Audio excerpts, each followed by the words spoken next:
começar a conversar com você sobre o Gerson e o crescimento que ele vem tendo nas últimas duas partidas, né? Nos últimos dois jogos ele participou de 3 gols.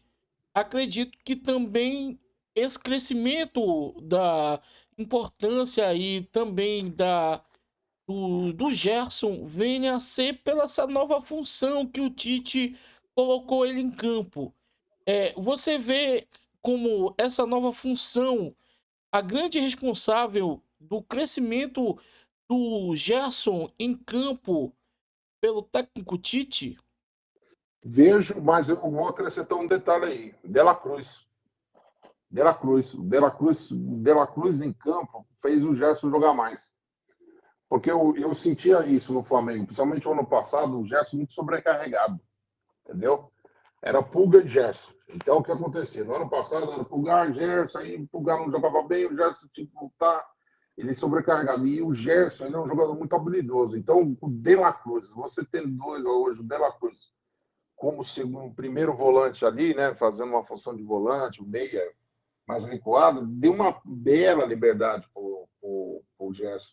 Então, isso fez o crescimento, entendeu? E aí o Gerson está jogando aquilo que ele sabe, né? Porque assim, o Gerson, quando ele foi para o Olympique e com o São Paulo, na primeira temporada do Gerson no Olympique, ele jogou muito assim. Foi igual. Foi muito bem. O São Paulo fez. Então o Tite simplesmente está copiando uma ideia do São Paulo. A prova disso é que quando o São Paulo volta para treinar o Flamengo, quando ele pôs o seu Gerson, foi um dos melhores momentos quando o Gerson jogou ali.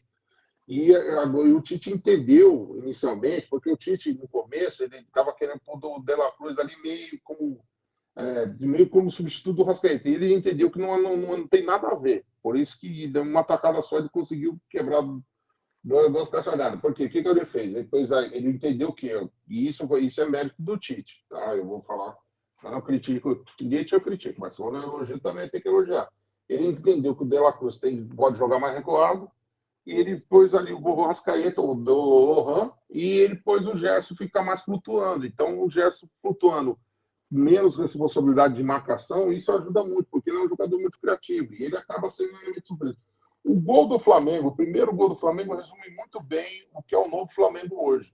É o elemento surpresa, né? Ali o Cebolinha criando as jogadas, quebrando as pontas, fazendo um cruzamento fenomenal e o Gerson chegando com o elemento surpresa e fazendo gol. É o Flamengo atual. É esse Flamengo que vai ser daqui para frente. Que é muito característica do Tite. Muito característico. O Tite adora esses homens surpresos. Oh, só para lembrar, quando o Tite jogou no dele, foi treinador do Corinthians, ele fez isso a mesma coisa com o Paulinho. O Paulinho, quando veio do Bragantino e foi para o Corinthians, ele era só um volante. E ele fez o Paulinho flutuar. Aí você viu, o Paulinho foi seleção, o Barcelona virou o Paulinho que é hoje. Né? O consagrado jogador, graças ao Tite. Então o Tite adora essa questão de jogar. É uma característica dele, sempre usar esses volantes chegando de surpresa, com elementos surpresa. Então, isso é uma característica muito do Tite. Então, ele vai fazer isso com o Gerson, vai fazer isso com o De La Cruz, com o Alan. Então, isso é um ponto muito positivo do Flamengo. Isso aí. E o Gerson jogando bem não tem para ninguém. Né? O Gerson ele é jogador de seleção. Né? Então, logo, logo ele vai estar aí na seleção de novo, jogando desse jeito. E ele, graças a Deus, o Gerson jogando bem, o Flamengo volta a jogar muito bem. Né? Essa é a realidade. Né? Então o Gerson é um jogador diferenciado e ele acertou agora a posição do Flamengo. Nesse ponto ele acertou e está jogando bem. Aproveitando agora, MC Fanfarrão, é, ver a fala que o Gerson fez ao final da partida aqui, sobre a vitória contra o Bolívar. Feliz pela partida, abre aspas. Foi um excelente jogo de todos. Desde o começo a gente buscou a vitória, fecha aspas. Tá aí, comentário que o Gerson fez a reportagem ao final da partida, mostrando aí a capacidade da equipe, né? Que desde o primeiro momento buscou a vitória. E para mim, complementando isso, foi uma vitória arrasadora.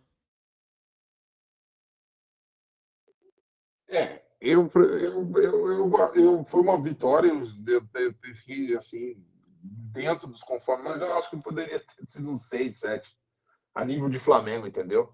Mas tá bom, tá bom. Pelo menos tá convencendo, 2 jogos o Flamengo tá convencendo que está fazendo a diferença. E isso é importante, pelo menos o que eu sempre falo, o Flamengo só precisa parar com esses apagões, certo? Manter constância, jogar bem e parar com os apagões. Se ele fizer isso, o Flamengo tem tudo aí para fazer um grande ano de 2024. Eu sempre acreditei, entendeu? E o bom agora é que o trabalho do Tite não começa mais a ser tão questionado e se percebe que o Tite está começando a achar um fundamento no Flamengo, né? Vamos ver, entendeu? Vamos ver se essas 2 paradas aí desses 2 jogos do Brasileiro não vai interferir negativamente no Flamengo ou positivamente. Esse é o grande teste agora para frente. Mas o Flamengo tem tudo aí para evoluir durante a temporada. Eu acho que agora os jogadores recuperando.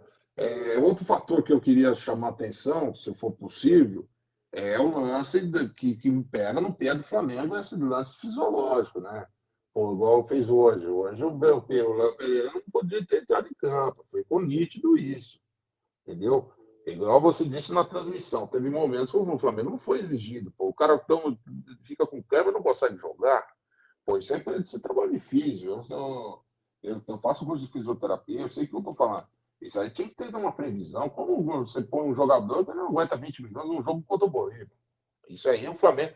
E não é a primeira vez que o Flamengo está cometendo essas gafes. Vinha, foi assim. Bruno Henrique está sendo assim. O Pedro hoje era suspeito de estar tomando conta. Então, esse lado do físico do Flamengo é uma coisa que o torcedor do Flamengo tem que estar muito atento. E isso está sendo um grande prejudicial do Flamengo agora nesse momento. Na minha modesta opinião. Você vê, ou por exemplo, o Gabigol, outro exemplo clássico aí, o Gabigol parece que ele não consegue botar em forma. Não consegue. E assim, você não vê o Gabigol, você não vê assim. Você está vendo ele treinar, ele está indo para os treinos. Eu não vejo disciplina do Gabigol, tudo bem que aconteceu aquele fator, mas você vê que ele ficou um tempo afastado e parece que não está acontecendo nada. Parece que ele está de férias, voltou hoje de férias e entrou no Flamengo, entendeu? E eu pego pesado no lado físico, né? Tem até um fator, né, que o médico do Flamengo, que agora eu vou esquecer o nome, disse que ele é protegidinho do Landim, porque ele também é conselheiro do Flamengo. Então, por isso que vamos dizer assim, ninguém substitui o cara lá. E isso você vê no Flamengo está tendo esses problemas. E não é só eu que reclamo disso, tá? O Paparazzo, o Rubro Negro já reclamou disso. Já tivemos, para dar crédito aí, quer ver o Rubro Negro Nação, o Rubro Negro Natal, todos os blogs que a gente faz parte, participa, o MC Favorão participa, acredite, todos eles falam a mesma coisa, tá? Tem a mesma opinião. Quer dizer, não é uma coisa de maior implicância do MC Favorão, é todos que acompanham os jogos do Flamengo ver essa questão que ocorre nesse sentido, que ele, todo esse fator negativo fisiológico do Flamengo está muito abaixo. O Flamengo está muito abaixo, entendeu?